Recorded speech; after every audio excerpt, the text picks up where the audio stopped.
Halito, this is Sarah Ulrich from the Choctaw Nation's Grants Office. The purpose of this tutorial is to assist staff in navigating the Choctaw Nation's grant approval process and to provide detailed instructions on how to complete an approval form. The purpose of the approval process is to assist executive management in making informed decisions about the funding and projects the Choctaw Nation pursues. Before a grant proposal can be submitted, a director or proposed project director must first complete this process. If proposal development services are needed, the approval process will need to be completed before any work on the project can begin. As a general rule, the approval form must be completed at least 4 weeks prior to the grant's deadline to ensure grant writers have enough time to provide comprehensive application development services. Step 1. Getting started.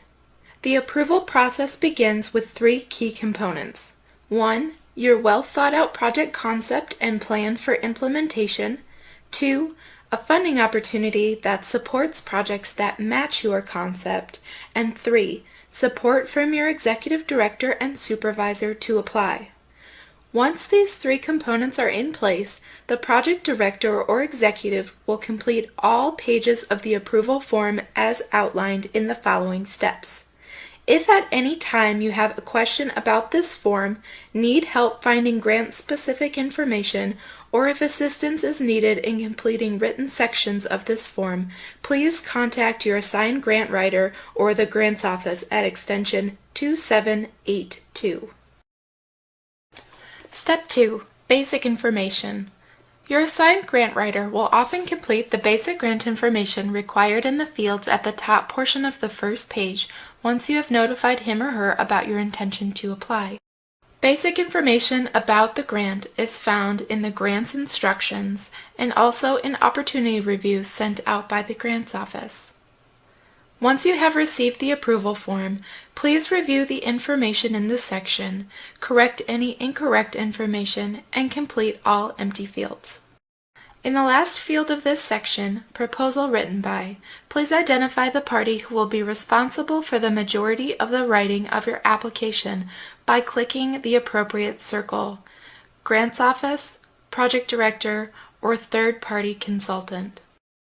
Step 3. Sustainability. Provide the approving authority, typically an SEO or executive officer, with the basic outline of what you intend to do with the grant and state why it is important for the nation to have this program. Also describe how this program aligns with tribal, divisional, and departmental strategic plans. Copying and pasting information directly from the Grant Opportunity Review or from the RFP or NOFA will not provide adequate information about your specific project or how you plan to sustain it in the future. Without sufficient detail, you may be asked to revise your approval form and resubmit, or your approval request may be rejected. Now let's take a look at the form. In the first section, provide a description of the activities and objectives for your specific project and how it will be implemented at the Choctaw Nation. In the next box, describe how this project aligns with your department's documented strategic plan or the Choctaw Nation's overall strategic plan.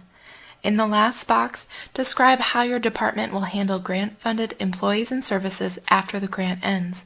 Will these positions and services be terminated, or will they be absorbed into the department's budget?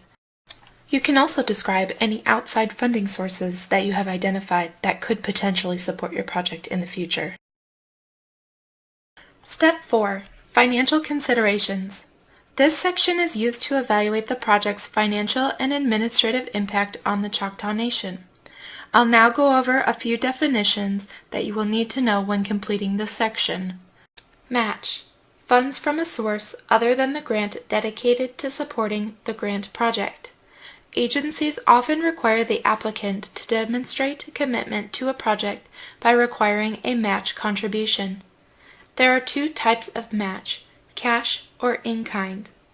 As a general rule, only provide a budgeted match if it is mandated in the grant instructions or when a voluntary match will result in added points for your application. Cash match. A real cash contribution to the project. Funds are used to directly support project objectives. Examples of sources include cash requested from the Choctaw Nation's match budget. The Choctaw Nation budgets an annual amount for matching obligations. The SEO team and their delegates have the authority to obligate match dollars for grants via the grant approval form. The CNO match budget should be the primary source for all grants requiring cash match. Another potential source is cash contributed from your departmental budget. In-kind match. Non-cash contributions. A few examples include unrecovered indirect costs, personnel time allocated to the project, and services or goods. Please keep in mind that all match contributions, whether cash or in-kind, must be tracked. Only propose in-kind match when the project director will be able to assign the match a fair market value, obtain documentation to support the value, and track it throughout the life of the grant. Please refer to 2 CFR 200, Cost Sharing or Matching, for additional guidance. Third-party contributions. An organization outside of the Choctaw Nation that will be providing budgeted support towards meeting your project goals. Please note that the previously mentioned tracking requirements also apply to third-party sources of match. Support. Granting agencies like to see high return on investment on their grant dollars via partnerships, collaborations, etc. Identify sources of project support, not including budgeted match, that will improve your chances of project success and demonstrate the Choctaw Nation's ability to carry out the scope of work.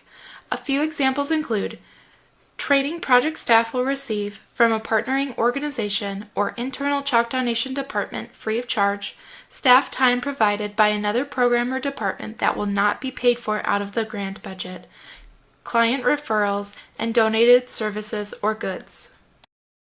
To complete this section of the form, begin by selecting whether or not match is a mandated requirement of the grant. Please keep in mind that substantial matching may require Chief's approval. In the next box, enter the amount of cash and in-kind Choctaw Nation support you intend to contribute to the project and calculate the total of those contributions. In the next section, provide the business unit or alternative source that will supply the match entered in the previous box. Next, provide the breakdown for all sources of in-kind contributions entered above. Only complete the next section of the form if a third party will be donating match contributions. Enter the value of all cash and in-kind contributions and calculate the total of those contributions. In the next box, provide the name of the third-party organization contributing to the project and provide a detailed description of all sources of in-kind match. Finally, describe all other potential sources of support. Describe the nature, services, supplies, personnel, training, etc. of any additional external partner or Choctaw Nation support that will assist in making this project successful. This does not include support that will be calculated within the project's budget as either a required or voluntary match. In the last box of this section, please provide ample justification for any proposed changes to the Choctaw Nation's federally negotiated indirect cost rate. Please note that any changes must be approved by Chief or Assistant Chief.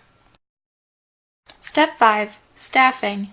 This section is used to describe the staffing plan for your project and to answer questions about current and proposed time commitments of staff.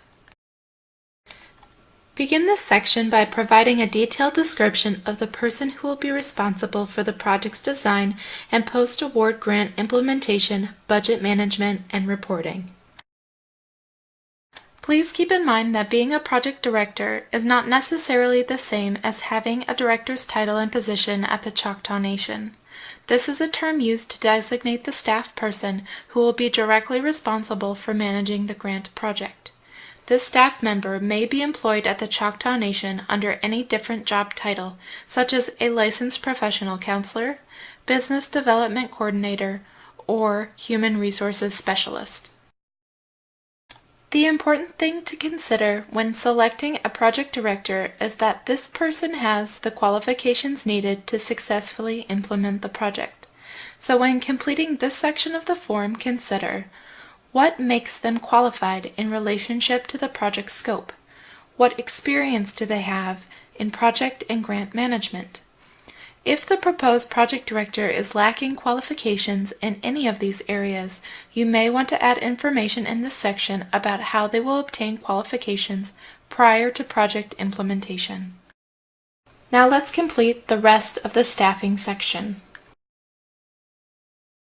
In the next box, input the project director's percentage of time to be committed to this project. Percentage of time refers to the amount of time the project director will dedicate towards project activities in relationship to his or her total time spent working at the Choctaw Nation. Please make sure this number is reasonable in comparison to the project director's current commitments, including time spent on other grant projects or time committed to Choctaw Nation activities outside the scope of the grant. All grant-paid staff will be required to track their time spent on each grant project, and total commitments may not exceed 100%. Please note that time allocations will be verified during the budget review stage of project development. It is not uncommon for staff to be dedicated to more than one grant. However, an individual may not be dedicated over 100%. To complete this section, report the total percentage of time the project director currently spends on other grant projects. If you already know the percentage of time spent on each grant, add these numbers together and put the total in the box. Next, answer whether any other currently employed Choctaw Nation staff will be dedicated to this project. If yes, list the staff person's name, title, and percent of time to be committed to this project, as well as time currently committed to other grants.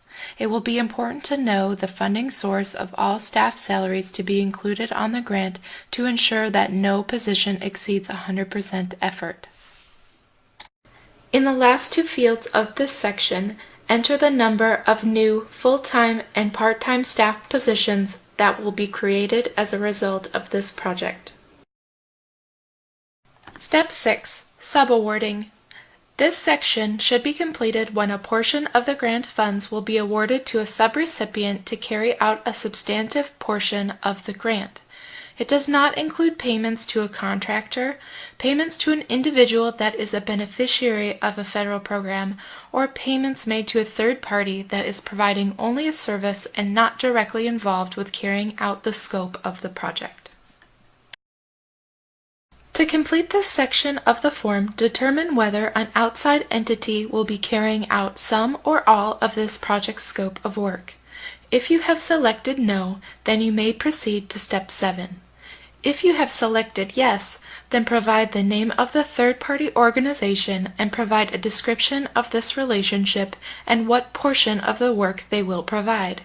Please also make sure to provide the point of contact at this organization as well as the representative responsible for financial administration of this partnership. Now that you've completed all sections of the approval form, return the completed form to your assigned grant writer. Grant staff will then facilitate the internal review process, and the finalized approval form will be sent to the approving authority with all relevant parties copied. Grant approvers will then make a go or no-go decision on the grant, and all relevant parties will be notified of the final decision.